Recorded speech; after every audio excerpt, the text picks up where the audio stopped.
Apologies for the lack of videos on this series for the last 4 or 5 days. I did explain why in a few different places, but long story short, school holidays meant I just didn't have time to record. We are back on the normal schedule now, though, so expect Backing the Boro at 7 p.m. every Tuesday, Wednesday, Saturday and Sunday from now through until, at least the World Cup. Then we might have to adjust things from there. Hello and welcome to part 78 of Backing the Boro. I'm Kevin. Coming up on today's episode, we have 2 games, one away against Gillingham in the league, and then secondly at home against Burton in the FA Cup 4th round. It's the deepest run in the FA Cup we've ever had. Burton are a mid-table championship team in this universe. And in real life, maybe. Where are they? They got promoted. Did they come back down? I forget. But either way, we'd quite like a run through to the next round. That would be amazing. I think Burton are a team we could potentially beat, but we would need to sort our form out to be able to do that. Form has been a little bit erratic. We are in the quarterfinal of the Checker Trade Trophy as well, but we can't get a run of form together in the league. The league table as it stands at the moment looks like this, and 29 games in, we're on 36 points. It leaves us in 17th place. So we're well ahead of the Kev ratio, a 7-point gap on the Kev ratio. But like I've said before, with there being 4 teams relegated, I'm not entirely sure that 48, 46 points is going to be enough this year. I think we do need to push on for 50, 52 points to ensure safety. We're only 5 points clear of Wimbledon in 21st place. So a couple of wins would be very handy around about now. And also with it being towards the end of the transfer window, we're also hopeful that we can sell a player. We're down to £120,000 in the red. If we don't sell someone, it's going to be £750,000 by the end of the season if we don't get a cup run. So Sawyer is the one. Sawyer has been the one for a little while. Well, no one's interested. I mean, that's handy, isn't it? Perhaps we're not going to sell anybody. That would be problematic. Right, this is the team we're putting out there anyway. We'll worry about selling someone. I mean, there's people interested in Dan Fisher. I mean, that could be a disaster. But equally, Dan Fisher could be someone we could expect to get £1 million for. Do you think? I don't know. He's a proven League One goal scorer. £1 million for someone with that goal history. Don't think it's unreasonable to hope for that. Maybe. Anyway, this is our team. We've got Nadat in goal. A back four of Anderson, Laskowski, Sawyer and Ibrahim, with Squire, Bill, Johnson and New Omar in midfield and Ball in behind Weaver and Fisher up front. Let's get into the game. Gillingham are up there challenging for the playoff spots, so they are a team that should be considerably better than we are. But a run of form, and we're not a million miles away from that kind of level. So what on earth is that midfield? I mean, it just looks like a sad face with a double chin. What a weird formation. I mean, they've come here very, very negative. It's like an Italian-style flat-back 8. I think we should probably be able to take them if we can get hold of the ball and attack. The danger, of course, with them playing a system like that is our midfielder just never going to get hold of the ball. New Omar is very inexperienced. He's probably started less than 10 games for us in his career. Might even be less than 5 games for us. Johnson and Squire Bill have got a bit more about them, but it would have been nice to have Skelton fit, but obviously he is injured and leaving us at the end of the season anyway. Man United still refusing to extend his loan beyond the one that we've already got in place. And now Squire Bill has picked up an injury as well to weaken our central midfield even further. We'll bring on Graham White and just swap those two over. White's a good deep line playmaker. Johnson, we've used plenty of time as a Carrilero. Our entire midfield 3 all look like they're playing out of position at the moment, but I know both White and Johnson are good in the positions they're in. And New Omar, I mean, he's quite an attacking player. It's the most attacking of the 3. That game when New Omar had his good half, he was playing as the Mazzala. So I'm hoping he can have another good half for us in the second half, because he didn't have one in the first half. 0-0 at half-time. Not a disaster against a team who are up there pushing for promotion. I would take a draw in this game, absolutely, but obviously it would be nice to pick up a win. We're moving the ball around really nicely here, and it's Ball tries to slot it through to Fisher. It couldn't quite get past the man that it needed to set that move up, but there was like 10, 11 passes before it got to Ball trying to play the killer pass.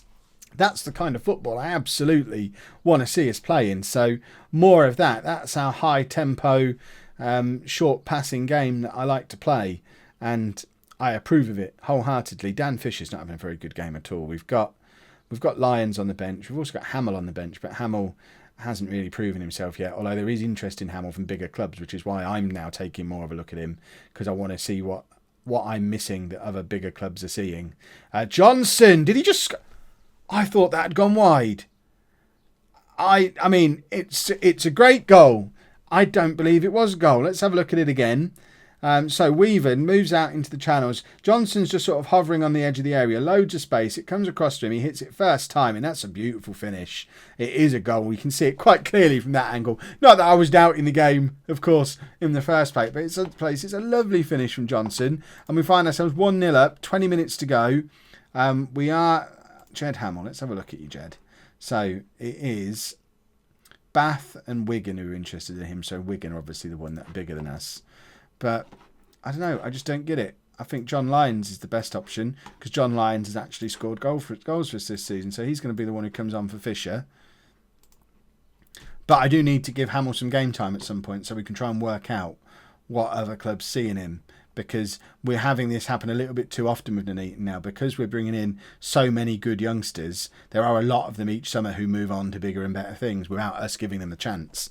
But 2-0, it's a lovely ball through from Lyons to Weaver, who tucks it away. Weaver, we had a look at trying to extend his loan for next year as well, but he's out of contract with his parent club at the end of the season. So it's going to be another one of those where we're going to try and sign him permanently. Because he's certainly done enough to impress me and suggest that he's a man that we want to be keeping around here at Nuneaton, but it might be that we just can't afford him because we're getting to that level now where these players, when they're released, are getting quite expensive.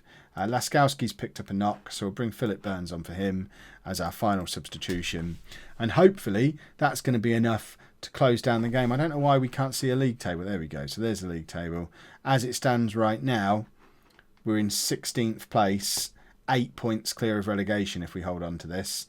So that looks a lot more comfortable than 5 points did. I was getting a little bit worried at 5 points. 8 points, I'm happy again. Lions is in, and it's 3-0 now. It's the scoreline's making it look a lot easier than it was. We only had one clear-cut chance in the whole game, but we've been pretty clinical with the chances that have presented themselves. And this is a lovely cross from Joe Anderson, who has been with us all the way through from the Conference North and can still deliver a ball like that in League One. He is our captain. At some point this year, he will become our all-time record appearance holder.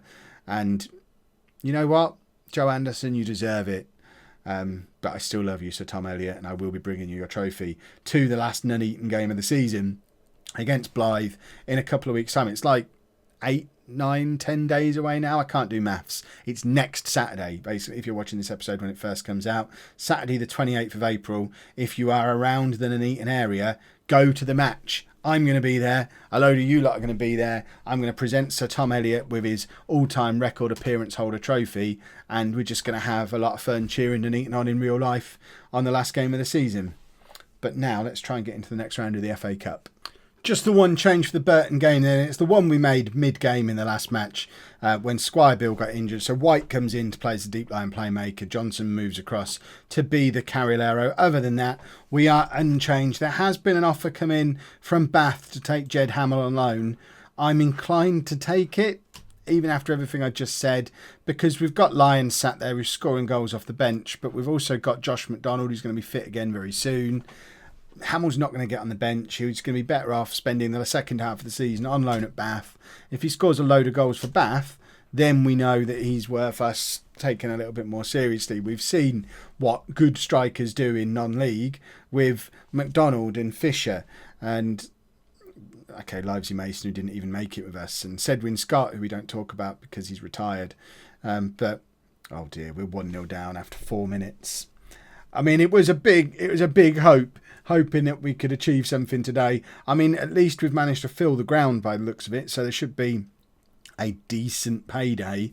Ideally, we find a way to go to a replay and go back to their place for another decent payday, but then it is only Burton. I know they've been an established championship team for like 10 years at this point, but I can't help but think they are still just Burton Albion. How big are their attendances actually going to be, even as an established championship club?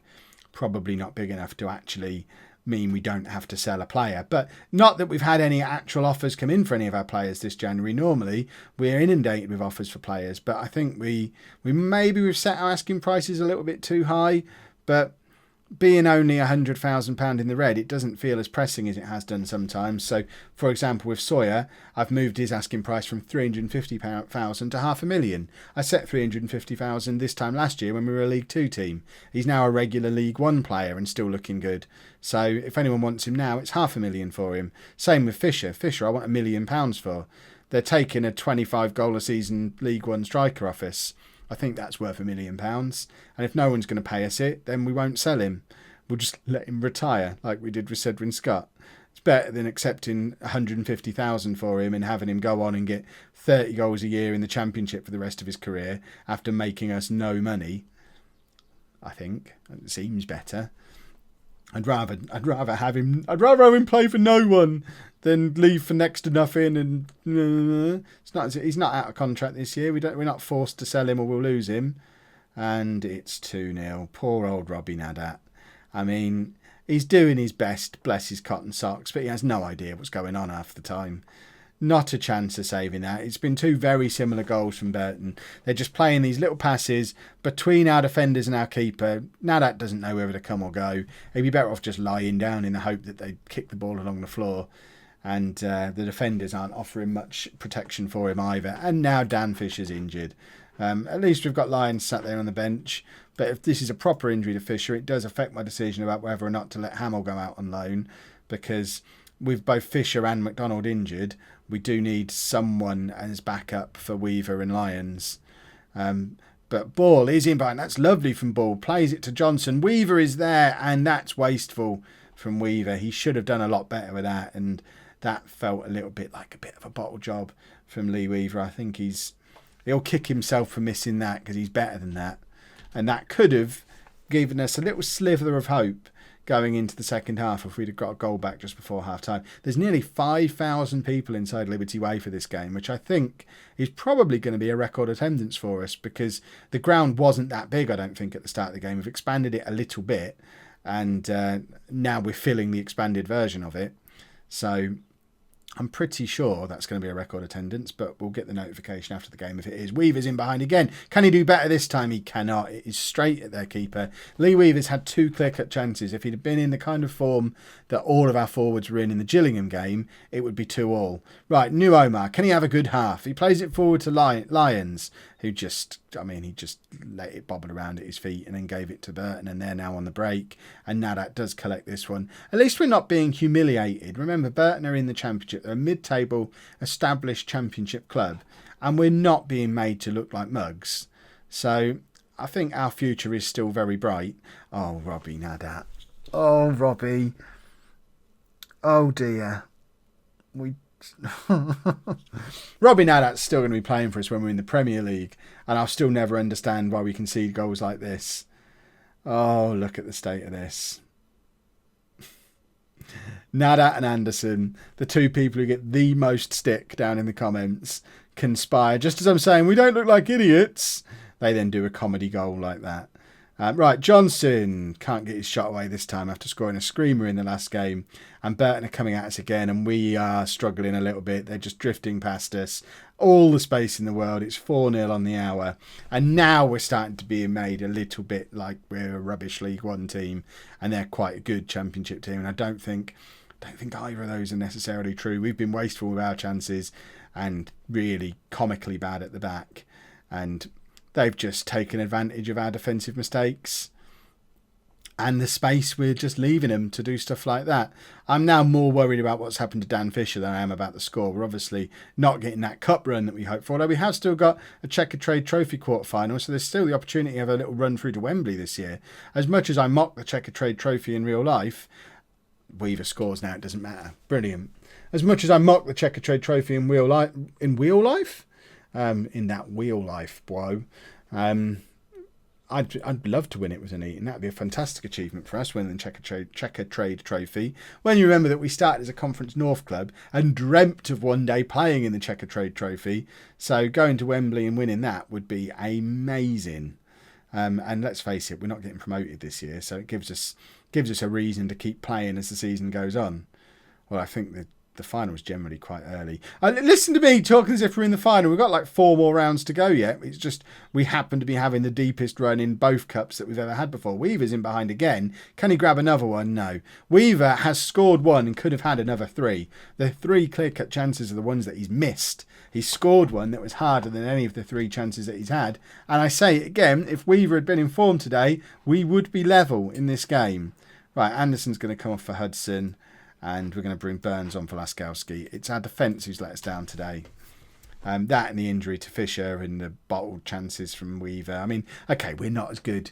We're not as good as Burton. Who knew? Although the clear-cut chances shows it's a lot closer a game than actually the score suggests. And Lions has just made it 4-2 with 20 minutes to go. And, you know, never say die, never say never. We've got 20 minutes to grab another 2 goals. Our strikers have finally realised where the net is. It's a lovely little flick on from Weaver. Brilliant play from Ball and a tidy finish from Lions. Our front 3 have combined beautifully there. Imagine if we can push this on and grab something from this game. That would be quite ridiculous. But even just giving Burton a bit of a game gives me hope for the future. And they're in again. And Nadat makes the save because Robbie Nadat is a hero. And now they get a corner.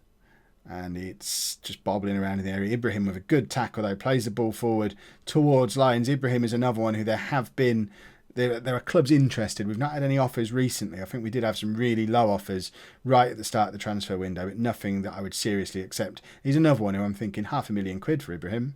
I don't know why I'd let him go for less than that. We let, what's his face, Reece Williams, was that the name of the right back we sold? We let him go for 250,000 when we were struggling in League 2. So we're now struggling in League 1. We should be getting more money for these players. He's a better player than Williams was, so we should be getting more for him than we did then. And we held out and got the money we deserved for Williams, so we'll do the same with Sawyer and Ibrahim and Fisher and anyone else who clubs decide they quite like the look of and would like to poach from us. Right, Hudson plays it back towards Nadat, and 4-3 would be nice if we can grab another one, and then we can just blame it all on Weaver because he's not our player. Lions is in behind again and forces a save out of their keeper. We have had some chances today. 5 clear-cut chances for each team. Burns just over the bar. If you look at those match stats, it's looked like a very, very even game. We've had more possession, we've had more shots, we've had the same amount of chances. It's just been very open, very end-to-end, and they've just been more clinical whilst having a better keeper. Whereas we've missed some chances and our keeper's Robbie Nadat. And that's the only thing that separated these two teams today. That's how close we are to being a mid-table championship team. I take positives from this game. Please don't score a 5th goal, Burton. It would make me look like a silly bear. Ibrahim does brilliantly to give away that as a goal kick. And we're out of the FA Cup. But let's face it, we weren't going to win it, were we? Let's go and win the Checker Trade Trophy instead. And we won't show that game tomorrow, but assuming we get past Plymouth, I envisage tomorrow's episode probably having some Checker Trade action in it if we get that far. If you have enjoyed this episode, please make sure you leave a nice big thumbs up on there for me. Subscribe to the channel for daily Football Manager videos. And thank you very much for watching.